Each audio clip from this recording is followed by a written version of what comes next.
이번에는 왜 우리는 역사와 미래를 함께 공부해야 하는가에 대해 알아봅니다. 세상은 끊임없이 변합니다.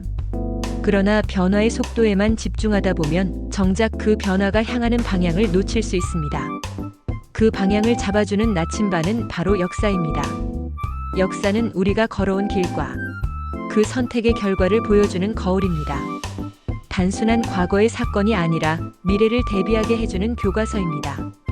하지만 역사만 바라본다면 우리는 과거에 머무를 위험이 있습니다. 미래는 불확실하지만 그렇기에 더 철저히 준비해야 합니다. 미래를 완벽히 예측할 수는 없지만 가능한 시나리오를 그리고 대비책을 세우는 것은 충분히 가능합니다. 역사와 미래는 서로 떨어져 있지 않습니다.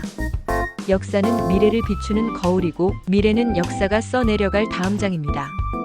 역사를 통해 교훈을 얻고 미래를 통해 목표와 비전을 세울 때 우리는 단순한 생존을 넘어 번영으로 나아갈 수 있습니다. 역사를 공부하는 이유는 같은 실수를 반복하지 않기 위해서이고 미래를 공부하는 이유는 다가올 변화를 준비하기 위해서입니다.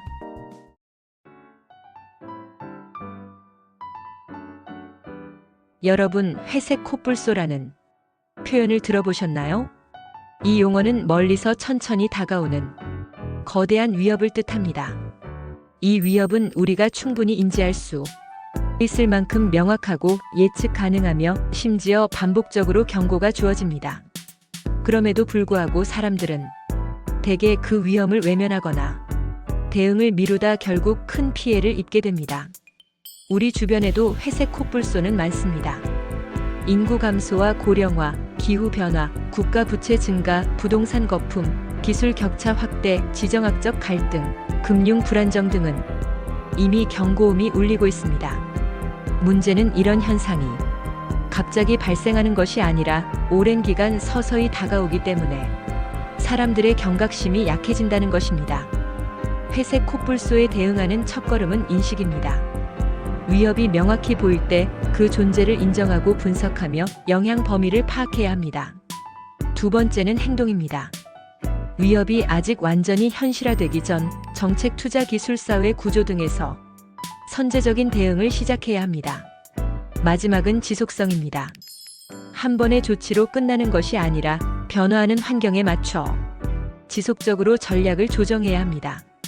결국 회색 코뿔소를 외면하는 것은 단순한 무관심이 아니라 위험을 키우는 선택입니다. 눈앞의 작은 편안함 때문에 다가오는 위기를 보지 못한다면 그 충격은 더 커질 수밖에 없습니다. 따라서 지금이야말로 우리 앞에 회색 코뿔소를 직시하고 용기 있게 맞서야 할 때입니다. 자, 이제 화면의 그림들을 봅시다. 그림이 뜻하는 바가 무엇인가요? 각자 궁금한 내용을 조사해보세요. 함께 나누었으면 하는 내용과 질문거리를 메모하여 갖고 오기 바랍니다.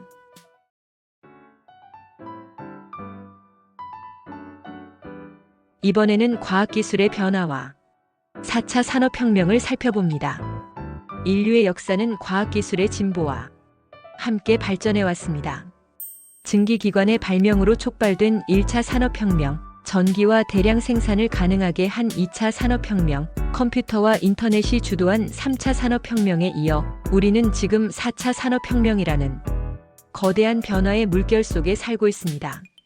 4차 산업혁명은 인공지능, AI, 사물인터넷, IoT, 빅데이터, 로봇공학, 블록체인, 바이오 기술 등 첨단 기술들이 서로 융합되어 산업과 사회 전반에 혁신을 일으키는 시대를 말합니다. 이 변화의 속도는 과거와 비교할 수 없을 만큼 빠르고 범위는 전 세계를 동시에 연결하며 영향력은 우리의 일상 구석구석에까지 미칩니다. 과학기술의 변화는 기회와 위기를 동시에 가져옵니다. AI와 자동화는 생산성을 극대화하고 새로운 산업을 창출하지만 동시에 일자리 구조를 근본적으로 바꾸고 있습니다. 빅데이터와 알고리즘은 맞춤형 서비스와 효율적 의사결정을 가능하게 하지만 개인정보 보호와 윤리 문제라는 과제를 남깁니다. 바이오 기술은 건강과 수명을 연장할 가능성을 주지만 사회적 형평성과 규제 문제를 동반합니다. 4차 산업혁명 시대의 가장 중요한 것은 적응력과 창의성입니다. 변화하는 기술 환경을 이해하고 이를 활용해 새로운 가치를 창출하는 능력이 필수적입니다. 또한 한 가지 기술만 아는 것보다 다양한 분야의 지식과 경험을 융합해 시너지를 만들어내는 역량이 필요합니다. 국가와 기업, 개인 모두에게 과학기술 변화에 대한 선제적 학습이 필수입니다. 기술은 기다려주지 않으며 변화는 준비된 자에게만 기회가 됩니다. 따라서 우리는 지금 이 순간부터 배우고 실험하고 도전해야 합니다. 4차 산업혁명은 단순한 기술 혁신의 시대가 아니라 인간과 기술의 관계를 새롭게 정의하는 전환점입니다.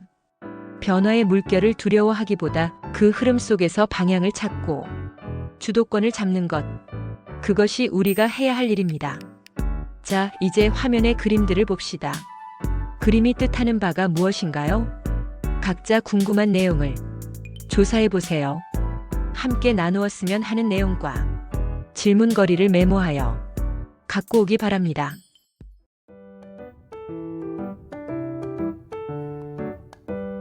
이번에는 전염병, 기후위기, 지진, 즉 우리가 맞이할 복합적 위기에 대해 알아봅니다. 인류는 역사 속에서 수많은 위기를 겪어왔습니다. 하지만 오늘날 우리가 마주한 전염병, 기후위기, 지진과 같은 자연재해는 그 범위와 영향에서 과거보다 훨씬 더 복합적이고 심각합니다. 먼저 전염병입니다. 코로나19 팬데믹은 우리가 얼마나 세계적으로 연결된 사회에 살고 있는지를 보여줬습니다. 한 지역에서 발생한 질병이 순식간에 전 세계로 확산되었고 보건 체계뿐 아니라 경제, 교육, 일상생활 전반에 걸쳐 거대한 영향을 주었습니다. 전염병은 단순히 의료 문제에 그치지 않고 사회 시스템 전반의 회복력을 시험합니다. 다음은 기후위기입니다.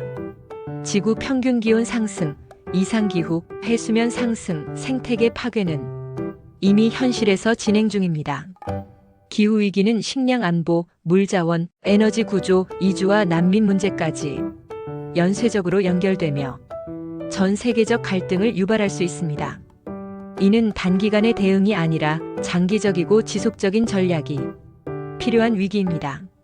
마지막으로 지진입니다. 지진은 예측이 매우 어렵고 한 번 발생하면 막대한 인명피해와 경제적 손실을 초래합니다. 특히 대도시 밀집 지역이나 기반시설이 노후화된 곳에서의 피해는 복구에 수십 년이 걸릴 수 있습니다. 따라서 건축물 내진 설계, 조기 경보 시스템, 시민 교육 등 예방적 대비가 필수적입니다. 이 세 가지 위기는 서로 독립적으로 보이지만 실제로는 복합적으로 작용합니다.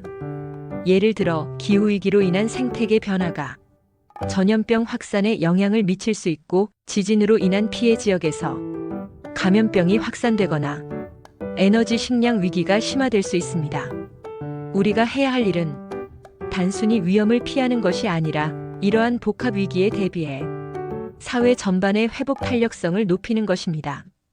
과학적 연구, 국제 협력, 인프라 개선, 교육과 훈련이 복합적으로 작동해야만 우리는 위기를 더 잘 헤쳐나갈 수 있습니다. 자, 이제 화면의 그림들을 봅시다. 그림이 뜻하는 바가 무엇인가요? 각자 궁금한 내용을 조사해 보세요. 함께 나누었으면 하는 내용과 질문거리를 메모하여 갖고 오기 바랍니다.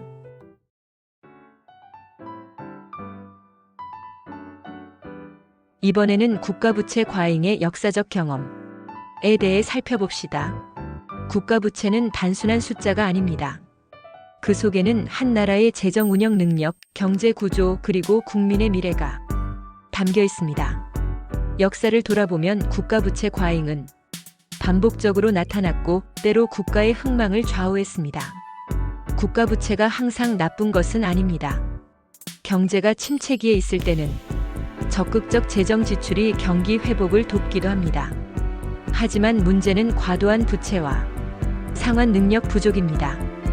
부채가 성장과 투자로 이어지지 못하고 단기 정치적 필요를 위해 남용될 때 위기는 찾아옵니다. 역사가 주는 교훈은 명확합니다. 첫째, 부채의 용도와 구조를 관리해야 한다는 것. 둘째, 경제 성장과 세수 기반을 함께 강화해야 한다는 것. 셋째, 정치적 단기 이익보다 장기 재정 건전성을 우선해야 한다는 것입니다. 과거를 살펴보면 국가부채 위기는 예고된 위기였습니다. 그리고 그 위기를 넘긴 나라들은 한결같이 위기가 오기 전에 구조를 바꾸고 대비를 시작한 곳이었습니다. 지금 우리가 역사를 공부하는 이유가 바로 여기에 있습니다. 자, 이제 화면의 그림들을 봅시다. 그림이 뜻하는 바가 무엇인가요? 각자 궁금한 내용을 조사해 보세요. 함께 나누었으면 하는 내용과 질문거리를 메모하여 갖고 오기 바랍니다.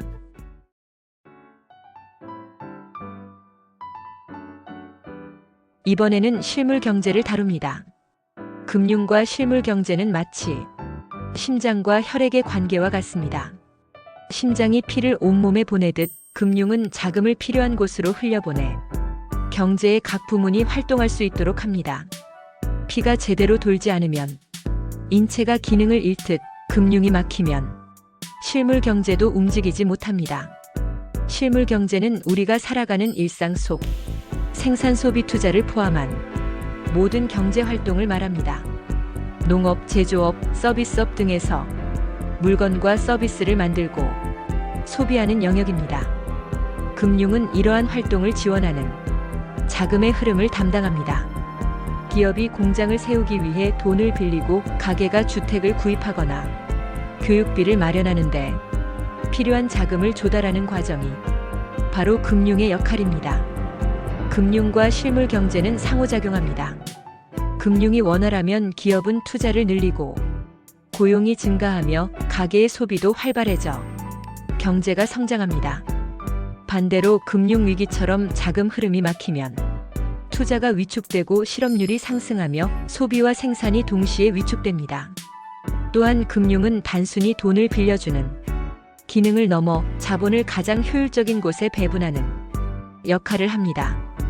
이 과정에서 생산성이 높은 산업이나 기업에 자금이 몰리면 경제 전체의 효율이 향상됩니다.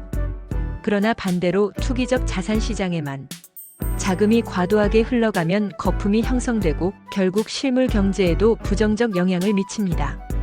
금융은 실물 경제의 혈관이자 촉매입니다. 건전하고 투명한 금융 시스템은 실물 경제를 건강하게 만들고 실물 경제의 안정적 성장 또한 금융을 튼튼하게 합니다. 두 영역은 결코 분리할 수 없으며 균형 있고 조화로운 발전이 중요합니다.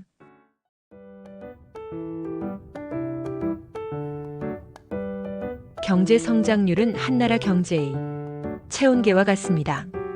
경제가 얼마나 활발하게 움직이고 있는지를 보여주는 지표이죠. 경제 성장률 추세란 장기간에 걸친 평균적인 성장 흐름을 말합니다. 한 나라의 기술 수준, 인구 구조, 자본 축적, 제도적 안정성이 이런 추세를 결정합니다. 반면 순환 변동은 경기의 확장과 수축이 반복되는 단기적인 움직임입니다. 호황기에는 생산과 고용이 늘고 기업과 가계의 자신감이 높아집니다. 하지만 과열이 지속되면 인플레이션이 발생하고 이를 억제하기 위한 금리 인상 등 정책이 경기를 둔화시킵니다. 이후 불황기에는 소비와 투자가 줄고 실업률이 상승하며 다시 회복 국면으로 넘어가는 사이클이 반복됩니다. 단기 경기 부양책은 순환 변동을 완화하는데 효과적일 수 있지만 장기 성장 추세를 높이려면 교육, 기술 혁신, 인프라 투자, 제도 개선 같은 구조적 정책이 필요합니다. 투자자와 기업 경영자에게도 이 구분은 중요합니다. 단기 경기 흐름을 읽어 대응 전략을 세우되 장기 성장성을 놓치지 않는 균형 잡힌 시각이 필요합니다. 자, 이제 화면의 그림들을 봅시다. 그림이 뜻하는 바가 무엇인가요? 각자 궁금한 내용을 조사해 보세요. 함께 나누었으면 하는 내용과 질문거리를 메모하여 갖고 오기 바랍니다.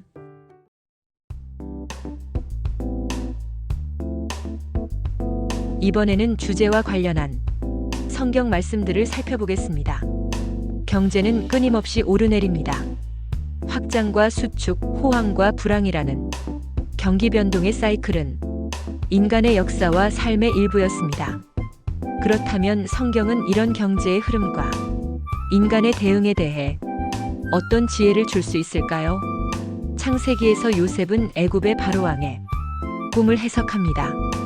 바로는 7풍년과 7흉년의 꿈을 꿨고 요셉은 이를 해석하며 풍년 동안 곡물을 비축하라고 권합니다. 이제 바로께서는 명철하고 지혜 있는 사람을 택하여 애굽 땅을 다스리게 하시고 장차 올 흉년의 때를 위하여 양식을 저장하소서 라고 합니다. 이 장면은 고대 세계에서 경기 변동에 대한 최초의 정책 대응이라 할 수 있습니다. 풍년 확장기에는 절제와 준비, 흉년 불황기에는 저장과 분배. 이는 오늘날의 재정 안정화 정책과 닮아 있습니다. 성경은 또한 지혜 있는 자의 집에는 귀한 보배와 기름이 있으나 미련한 자는 이것을 다 삼켜버리느니라 라고 기록되어 있습니다. 호황기에도 절제하고 미래를 대비하는 자가 지혜로운 자라는 뜻입니다. 성경은 또한 형통한 날에는 기뻐하고 곤고한 날에는 되돌아보아라. 하나님이 이 두 가지를 병행하게 하사 사람이 그의 장래 일을 능히 헤아리지 못하게 하셨느니라 라고 기록되어 있습니다. 성경은 순환의 지혜를 말합니다. 인간은 모든 것을 통제할 수 없으며 하나님의 섭리 가운데 겸손히 대비하며 살아가야 한다는 것입니다. 성경은 경기 변동이라는 경제적 사이클을 전제하고 그 안에서 인간이 지녀야 할 지혜와 절제, 나눔, 그리고 겸손을 강조합니다. 요셉의 사례는 위기를 대비하는 전략의 본이 되며 잠언과 전도서는 태도와 마음가짐을 가르칩니다. 경제의 파도 속에서도 흔들리지 않는 지혜는 하나님을 경외하며 준비하는 삶에서 옵니다. 자, 이제 화면의 구절들을 성경에서 찾아 찬찬히 읽으면서 묵상해 봅시다.